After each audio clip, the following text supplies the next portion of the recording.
Packers. On Saturday on Sportsmanlike is presented by Progressive Insurance. Drivers who switch to Progressive could save big. Quote today at Progressive.com. Smells, should Matt LaFleur be the Packers head coach next year? I've thought about this a lot, obviously, for obvious reasons. Life comes at you fast in the NFL. I went from sitting there feeling pretty comfortable with a 21-3 lead at half to watching the season completely destroyed. Questions about the head coach being gone.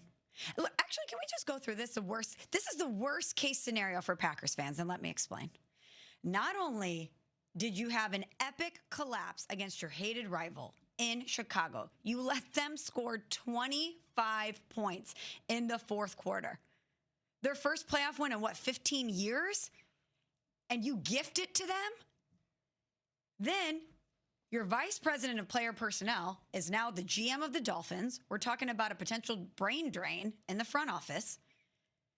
Jeff Hafley, your defensive coordinator, although I'm sure some Packers fans after that performance that we saw twice now. They hope he gets a head coach. Versus the Bears. He's getting every single head coaching interview. Everybody wants to talk to Jeff Hafley. Take him. They'll pay his salary. Yeah, but he may be gone. And now you're looking at your head coach, Matt LaFleur, who has worked well with Jordan Love and brought you a lot of success, potentially being out in Green Bay. I mean, I was watching the game, you guys, in enemy territory with Bears fans. Do you guys know what Malort is? Malort. It's a terrible liquor out of Chicago. Yes, I know Malort. Imagine if body odor and gasoline had a baby. That's Malort. But it's from Chicago. People from Chicago take great pride in Malort because it's so bad. It's like the toughness that you have being from Chicago is you're going to drink Malort. I'm at this party with all Bears fans, and they're passing around a tray of airplane-sized bottles of Malort heading into the fourth quarter because they were like, well, it's over. It's over. We need to numb the pain. This is going to be maximum pain that the Packers are crushing us like this. And then to quote Jay-Z, Vamoose, we're going to Cancun. The season is over. 25 points, and we're over. And I know there's a lot of people who are Green Bay Packers fans today that are just so appalled by what they saw from the Packers, and they want Matt LaFleur out. I am on the other side of that coin. I know that Schefter is connecting dots here when it comes to John Harbaugh because former Packers president Bob Harlan, obviously in Green Bay, his son Brian is John Harbaugh's agent. John Harbaugh has Midwestern roots ties. There's thoughts that the Packers may be interested in him, and if so, would you move on from Matt LaFleur? I would not. I think Matt LaFleur is a really good coach, and I know it's hard to defend him today, but I would not move on from him. What, you would? No, just thinking whether or not that was the word of the day. I'm going to say no. Okay, it was. It was the word of the day.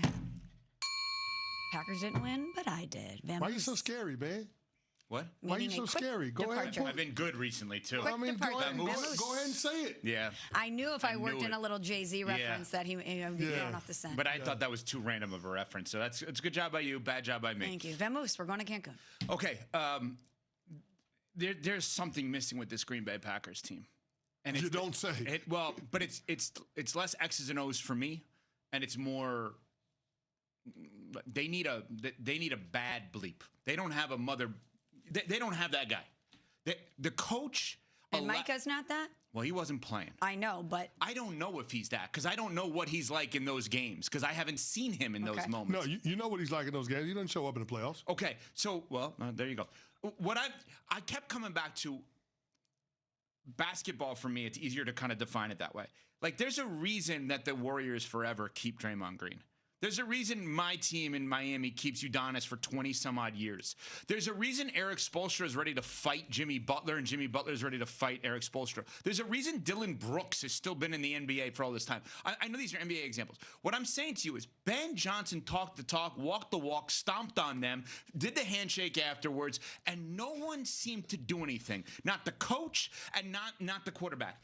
And I texted former Packer and ESPN teammate Mark Tauscher, ESPN Wisconsin teammate, something that you said, CeCe, where you always say every team, and maybe I'm saying this wrong, but every team needs a couple of bad guys, a couple of guys with screws loose, a couple of guys that you're worried about on a Saturday night. Are you going to be here tomorrow? Because they're nuts, because they don't back down. Championship teams need that. There's something about your team that I feel like they have no one that's crazy. Are they too nice? Too Midwestern nice? They may be too kind and too sweet. We're too Midwest nice? Y'all are too Midwest. I But understand. you know what? That's what attracted you to the Packers, in all fairness. Yes. It is, but I Yeah. want to win playoff games.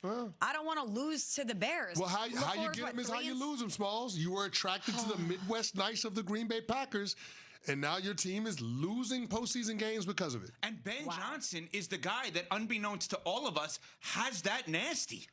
I didn't realize that, but he's the guy that has it for the Bears, and he's totally shaped this team in a way of being unafraid. Caleb is You didn't think he had that, though? I didn't know enough to know that Well, he had that. all as you a had head to do coach. was watch the Detroit Lions under Ben Johnson. They poured on everybody. Like, they dominate. They But I didn't know if that was Dan they Campbell or hung him. 40, 50 points on everybody. Dunking on everybody. Everybody. The trick plays coming out when you're up 3 scores. He wants to kill you. No doubt. Who on your team is like that? Who? Who's like that? Matt LaFleur is not going to come up at the introductory press conference and say, yeah, I can't wait to beat the head coach of the division rival twice every year. He's more measured than that. But again, it's not as if the Chicago Bears came in there. Well, they were hosting the game. It's not as if they absolutely destroyed the Packers. The Packers gifted them this win. But they let them hang around. They didn't step on the throat. They I know didn't have I'm a killer instinct. Yeah, I know I'm using cliches, but I can't break down the X's and O's like CeCe can. What I can is make observation, notice turning points, etc. But a feel as a fan, as a media member, watching that game, it was entirely possible to me that they could let a lead slip away. Oh, me too. I was nervous. And there's something missing with this group. And Mr. Nice Well, I mean, there was the kicker, Brandon McManus, missing extra points and field goals. No doubt. That was brutal. I mean, like, we have to, I know we're putting a lot of this on Matt LaFleur, but if the kicker makes those 2 kicks, we're talking about the Green Bay Packers and Jordan Love at the end having a chance to win, and at worst playing for overtime. That's the reality of it. Understood. But if you look around the teams, and we'll play Matt LaFleur sound because we got to hear from him in a second. But if you look at the teams remaining, if I said to CeCe, tell me some killer instinct moments, I don't know what the right word is, bad bleep moments from Sean Payton when you played with him for him in Dallas, he'd probably say, I can't do it into a microphone because the guy's a nut, right? Yeah. In a good way. Yeah. Vrabel headbutted Milton Williams last night. Yeah, he's crazy. Right? He's crazy. You ain't got to think about too many moments for Sean Payton. All you got to say is one word, bounty gate. Yeah. or onside kick to start the second half of a Super Bowl. You think he is afraid to hurt you? Yeah, like I just like. He's tough. Yeah, right. So there's Tough. Matthew Stafford. Tough. Matthew Stafford plays through a broken body. Josh Allen? Josh Tough. Allen, right? What he's become. What's that with your team? Your team is missing some sort of nasty, and to me, that's part of the issue. Okay. So you just called the Green Bay Packers soft. I don't like saying that. You don't like saying it, but that's what you're saying. Well, it's easier for you to just do called that. him Better for you soft. to say Be that. careful. And by the way, I don't want to hear a You're word. coming after me. She threatened you. Well, I mean, his know you got team, that cheese his grater team on, is but- still playing in the playoffs, in all fairness. We'll see how long. Wow.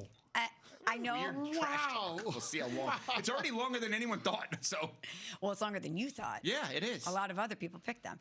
I don't want to hear a word about Micah not being out there. I know that stat is floating around. Packers 9-3-1 with Micah, 0-5 in games that he didn't play or finish, and that's a real stat. But guess what? You're supposed to be able to have enough gumption and moxie to overcome a loss like that. Look at the San Francisco 49ers. They were missing everyone, and they lost Kittle yesterday. Yeah. And they found a way to beat the defending champs in Philly. Because guys like Kyle Juszczyk and Trent Williams have that nasty, and your team doesn't. Matt LaFleur, on whether or not he will be back in Green Bay. That's not the focus right now, to be honest with you. We're fresh off this loss. My sole focus is on our players, our team. Have you met with Ed since the game? We talked briefly on the plane, and there's going to be a time when we're going to get together either later tonight or tomorrow sometime. I don't know. I don't know. Like John Harbaugh said something very similar in terms of being excited to continue to coach his guys.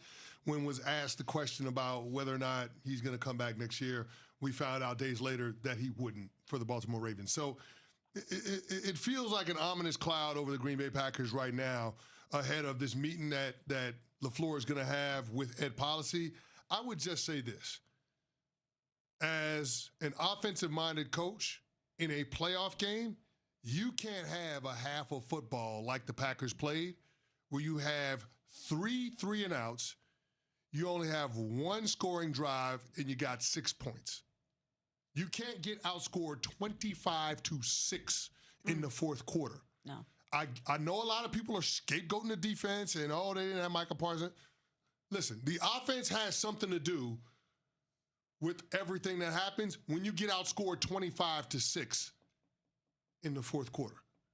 Your offense has to do a better job of controlling the complexion of the game, especially because you're shorthanded on the defensive side of the ball. And when you got a quarterback that's making $55 million a year, and you got a head coach in Matt LaFleur that's going to be looking for more money because he doesn't want to go into next season as a lame duck, you're going to have to make a tough call if you're the decision maker at the top of the Packers organization.